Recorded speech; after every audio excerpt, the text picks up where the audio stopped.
Hi everyone, welcome. You're here, and that's already something. Welcome to English Simplified. My name is Alex. Before we begin, I'd like to wish you a very Merry Christmas and a wonderful end to December, under the protection of the Almighty. Next, I'd like to remind you of a fundamental principle of this space, and of everything we do here. Fluency is first and foremost about comfort, not speed. It's not the speed at which you speak. It's not the number of words you know. It's not your self-confidence. Fluency is that feeling of security you experience when English flows naturally. So if you're listening right now, quietly, perhaps alone, perhaps tired, perhaps unsure of your voice, you're exactly in the right place. There is no emergency here.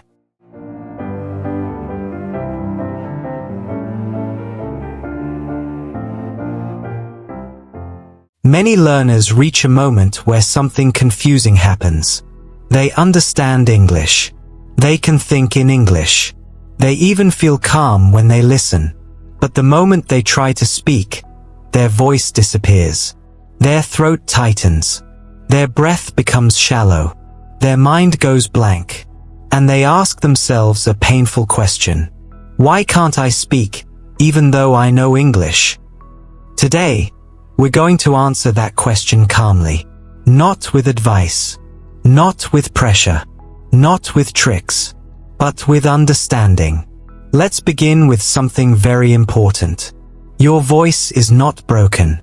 Your voice is not weak. Your voice is not shy.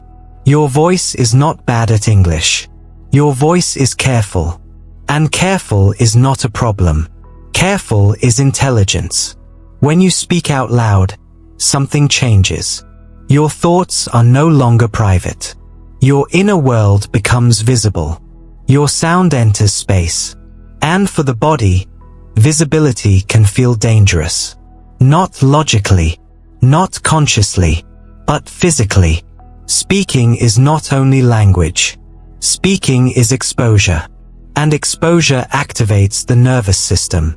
Your body doesn't ask, "Is my grammar correct?" It asks, "Am I safe right now?" If the answer is uncertain, your body reacts. The throat tightens. The breath shortens. The voice pulls back. This is not failure. This is protection. Many learners try to solve this by forcing confidence. They push words out. They speak louder. They practice more. But force tells the body, there is danger, and I must survive it. So the body resists even more. Let's pause here for a moment. If you've ever felt frustrated with yourself for not speaking, I want you to hear this clearly. Nothing is wrong with you. Your body is doing exactly what it was designed to do. Protect you.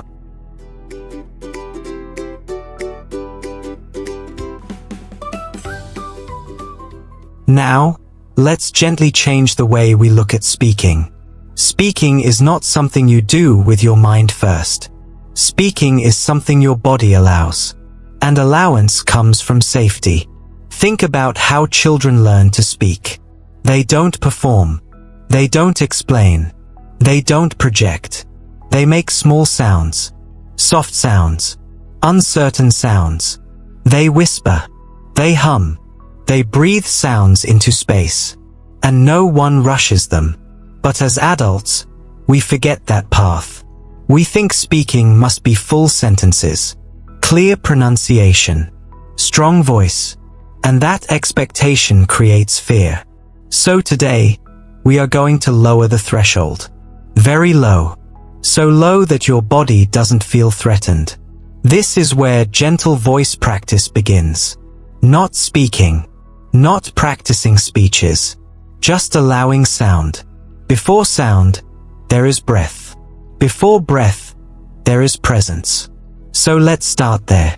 Wherever you are right now, don't change anything. Just notice your breath. Not control it. Not deepen it. Just notice it.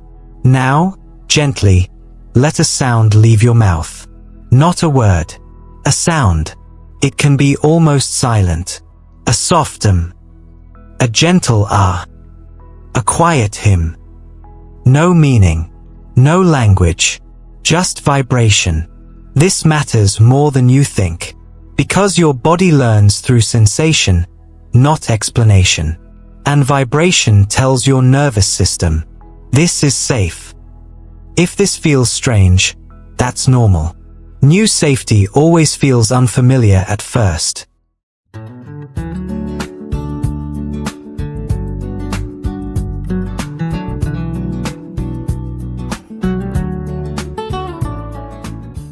Now let's move one step closer to language, but still gently. We are not speaking sentences yet. We are letting words touch the voice. Choose one very small word. Not useful, not impressive, just gentle. Okay. Here. Fine.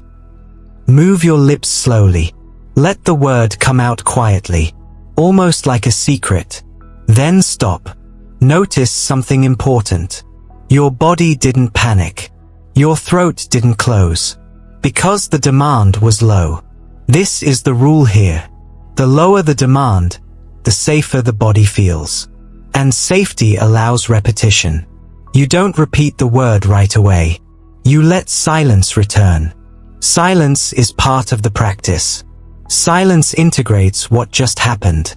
Now, maybe later in the day, you do it again.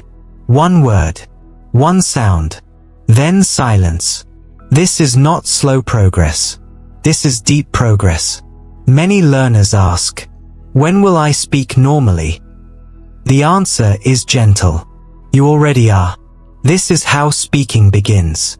At this point, something subtle happens. Your body begins to trust the process. Not because you told it to, but because it felt safety multiple times. And trust grows from experience, not intention. Soon, one word becomes two. Not because you planned it, but because it felt natural. I'm here.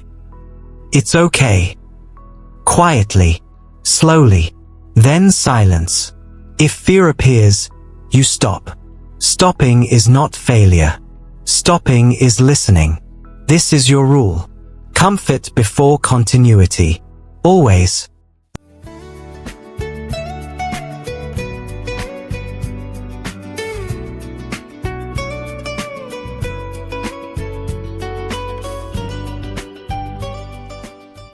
Let's continue, gently. By now, something important has already happened. You have not been asked to speak clearly. You have not been asked to speak loudly. You have not been asked to sound confident. And yet, your voice has already entered the process. Quietly, softly, safely. That matters more than you think. Many learners believe that speaking starts when sentences appear. But in reality, speaking starts much earlier. It starts the moment your body decides that sound is allowed. Not required. Not demanded. Allowed. This is why we move slowly.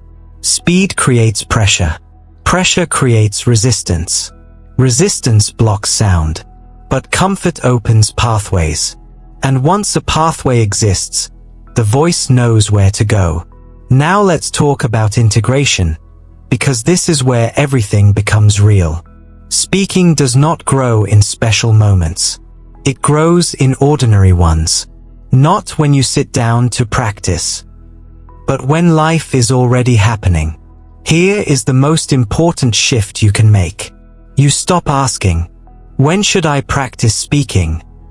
And you start noticing, when does my body feel neutral? Neutral is the key. Not confident. Not excited.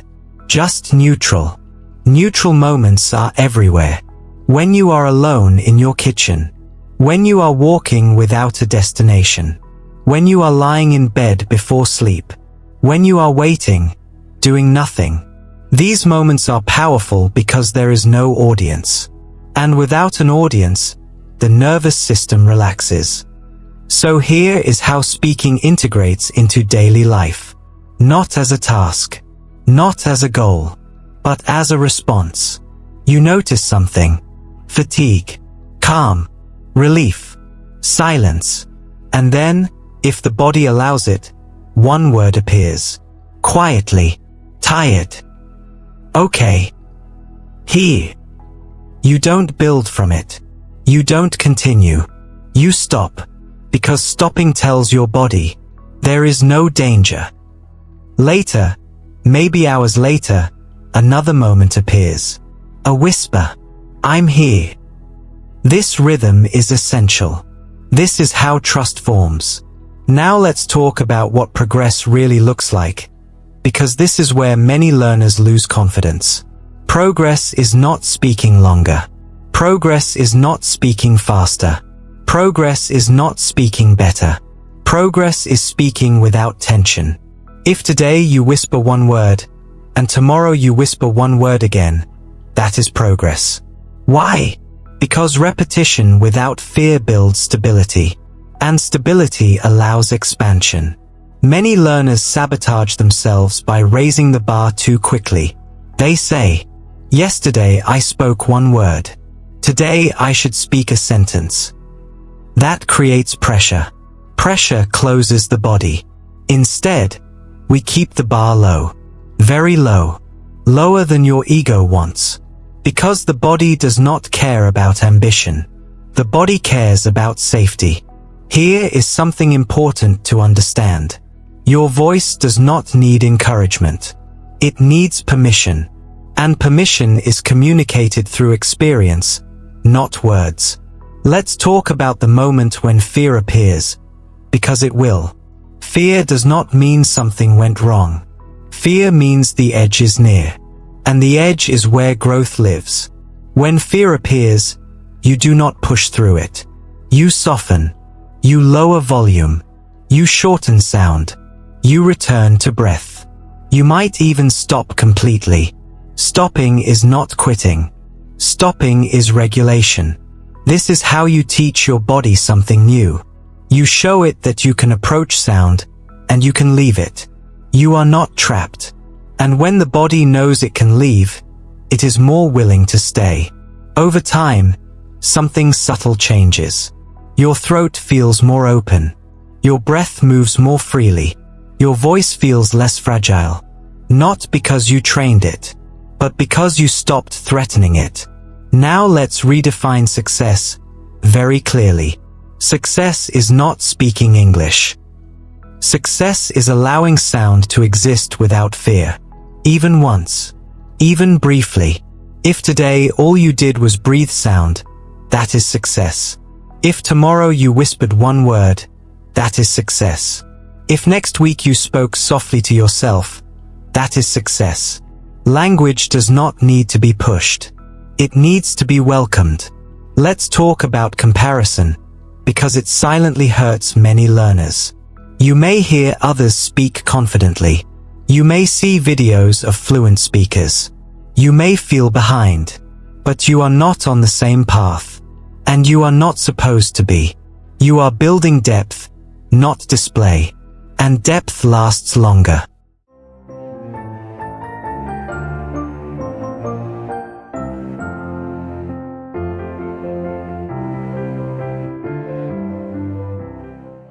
Now, something very important. Do not practice speaking when you are tired of fighting yourself. Practice when you are neutral. Practice when you are calm. Practice when you feel safe enough to stop at any moment. This is your internal rule. If the body tightens, you pause. If the body softens, you continue. That is fluency training. Let's connect this back to our rule of gold. Fluency equals comfort, not speed. Comfort in thought. Comfort in breath. Comfort in sound. Speed comes later, naturally, without effort. Now let's prepare to close this episode. But before we do, I want to leave you with one very simple practice. Not for mastery. Not for improvement. Just for trust. Tonight, or sometime today, find a moment alone. No phone. No music. Just quiet. Let your body settle. Then, very softly, let one sentence come out. It doesn't matter which. Today was long. I'm here now. It's okay. Say it once. Then stop. Do not repeat it. Do not improve it. Let silence return. That is enough. As we finish, remember this. Your voice is not late. Your voice is not broken. Your voice is learning trust. Learning a language is not about becoming someone else. It is about letting more of yourself exist safely. You don't need to be brave. You don't need to be confident. You only need to be present. And presence grows everything. Thank you for staying here. Thank you for moving slowly. Thank you for respecting your rhythm. This is English Simplified. My name is Alex. Until next time, move gently, listen to your body, and remember, fluency equals comfort, not speed. So, I leave you with this magnificent serenade.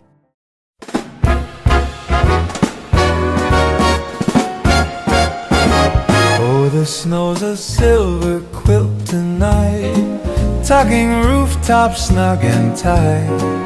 Candles flicker soft and low, casting dreams in their golden glow. It's a merry serenade for the season. Every star's got its twinkling reason.